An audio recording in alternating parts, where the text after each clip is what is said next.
કોઈ કિલ્લો 30 વર્ષ સુધી અજેય રહે અને પછી એ કેવી રીતે હલી શકે? આજે આપણે આ જ કોયડો ઉકેલવાના છીએ. ગુજરાતના સાબરમતી મત વિસ્તારની અંદર જઈને સમજીશું કે અહીંયા ચૂંટણીઓ જીતાય કેવી રીતે છે અને હારાય કેવી રીતે છે. તો સવાલ એ છે કે એક કિલ્લો તૂટે કેવી રીતે? અને જુઓ, આ ખાલી ચૂંટણીનો સવાલ નથી, આ એક રાજકીય કોયડો છે. અને કોઈ પણ સારા કોયડાની જેમ એના જવાબો ક્યાંક ડેટામાં, ક્યાંક લોકોની ફરિયાદોમાં અને ક્યાંક રાજકીય વ્યૂહરચનામાં છુપાયેલા હોય છે. તો ચાલો આપણે એને ઉકેલવાની કોશિશ કરીએ.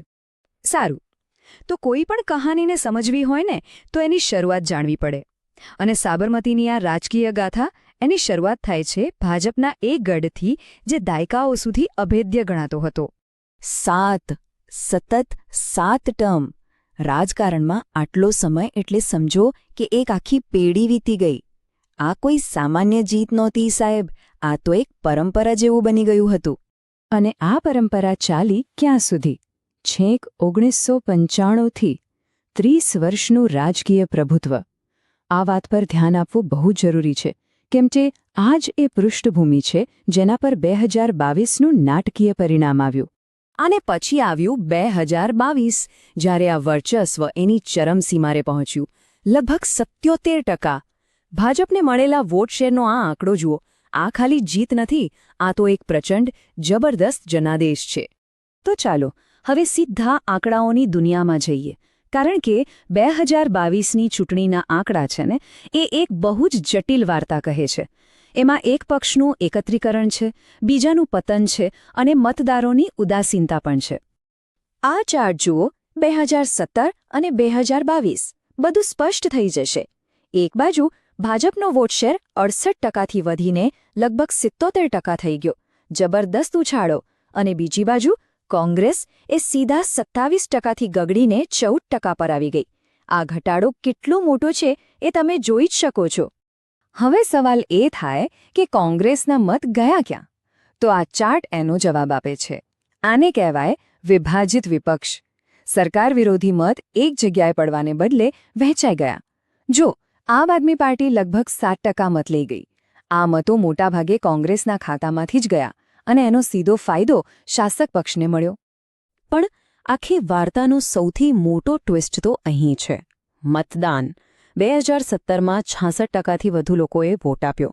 2022માં આ આંકડો ઘટીને માત્ર 57% થઈ ગયો, લગભગ 10%નો ઘટાડો. આનો મતલબ શું? મતલબ એ કે જે મતદારો નારાજ હતા એમાંથી ઘણા લોકો વોટ આપવા જ ન ગયા. અને જ્યારે આવું થાય ત્યારે એનું નુકસાન હંમેશા વિપક્ષને વધારે થાય છે. આંકડા તો પોતાની કહાણી કહે છે, પણ ખરી વાસ્તવિકતા તો જમીન પર હોય છે, લોકોના અનુભવોમાં. તો ચાલો હવે ડેટાથી આગળ વધીને એ જોઈએ કે મતદારો ખરેખર શું અનુભવી રહ્યા છે. કારણ કે આટલા મોટા જનાદેશ પછી પણ અમુક ગંભીર સ્થાનિક સમસ્યાઓ તો જેમની તેમ જ છે. દરેક આંકડાની પાછળ એક ચહેરો હોય છે, એક પરિવાર હોય છે, અને એમની સમસ્યાઓ સાવ સાચી હોય છે. જેમ કે શહેરી પૂર. આ નકશો જુઓ. રાણી, ચાંદલોડિયા, આ એવા વિસ્તારો છે જ્યાં દર ચોમાસામાં રસ્તાઓ નદી બની જાય છે. લોકોનું જીવન, એમનું કામકાજ બધું જ થંભી જાય છે. ત્યાંના એક રહેવાસીએ બહુ સીધી વાત કહી કે ચોમાસું આવે છે ત્યારે સરકાર ગાયબ થઈ જાય છે. આ એક જ વાક્યમાં વર્ષોની હતાશા અને ઉપેક્ષાનો સાર આવી જાય છે. અને હવે સૌથી મોટી વિડંબણા જુઓ. જે નદી પરથી આખા મત વિસ્તારનું નામ પડ્યું છે, સાબરમતી. એ જ સાબરમતી આજે ભારતની બીજા નંબરની સૌથી પ્રદૂષિત નદી છે. આ ખાલી પર્યાવરણનો મુદ્દો નથી, આ તો પોતાની ઓળખનો જ સંકટ છે. હવે આ BOD એટલે કે બાયોકેમિકલ ઓક્સિજન ડિમાન્ડ એ શું છે? સાવ સાદી ભાષામાં કહીએ તો એ પાણીમાં કેટલો કચરો છે એ માપે છે. અને સાબરમતીનું BOD લેવલ 292, જે સુરક્ષિત મર્યાદા કરતાં અનેક ગણું વધારે છે. મતલબ કે એ નદી હવે નદી રહી જ નથી, એક ઝેરી ગટર બની ગઈ છે. આ એક ગંભીર પર્યાવરણીય અને આરોગ્યની કટોકટી છે. તો હવે એક મોટો સવાલ. લોકોની આટલી બધી ફરિયાદો હતી, પૂર, પ્રદૂષણ, તો પછી વિપક્ષ આ મુદ્દાઓને વોટમાં કેમ ન ફેરવી શક્યો? વિપક્ષ કેમ નિષ્ફળ ગયો? ચાલો એનું વિશ્લેષણ કરીએ. આના મુખ્યત્વે 4 કારણો દેખાય છે. પહેલું, સ્થાનિક સ્તરે પાર્ટીનું સંગઠન ખૂબ જ નબળું હતું. બીજું, આપણે જોયું એમ ભાજપ વિરોધી મત આમ આદમી પાર્ટી અને કોંગ્રેસ વચ્ચે વહેંચાઈ ગયા.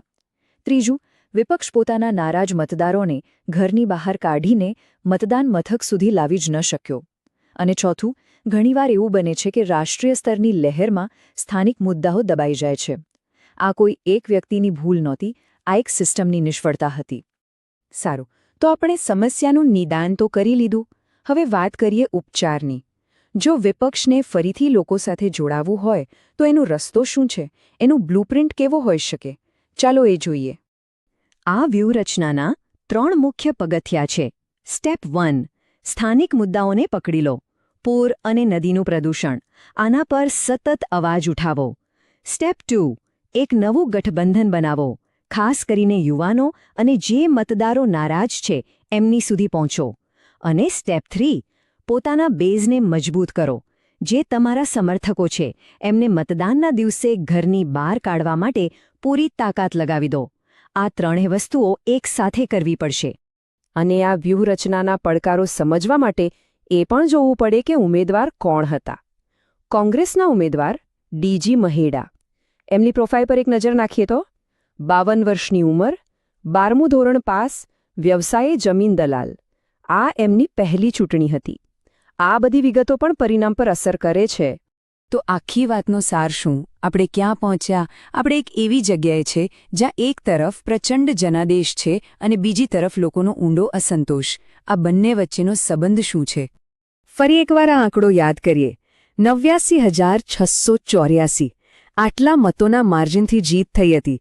લગભગ 1 લાખ મત. આ કોઈ નાનીસૂની જીત નથી. પણ આ જંગી જીત છતાં જમીન પરની હકીકત શું છે? ગંભીર મોસમી પૂર, અત્યંત પ્રદૂષિત નદી અને પાયાની સ્વચ્છતાનો અભાવ. અહીં જ તો સૌથી મોટો વિરોધાભાસ છે.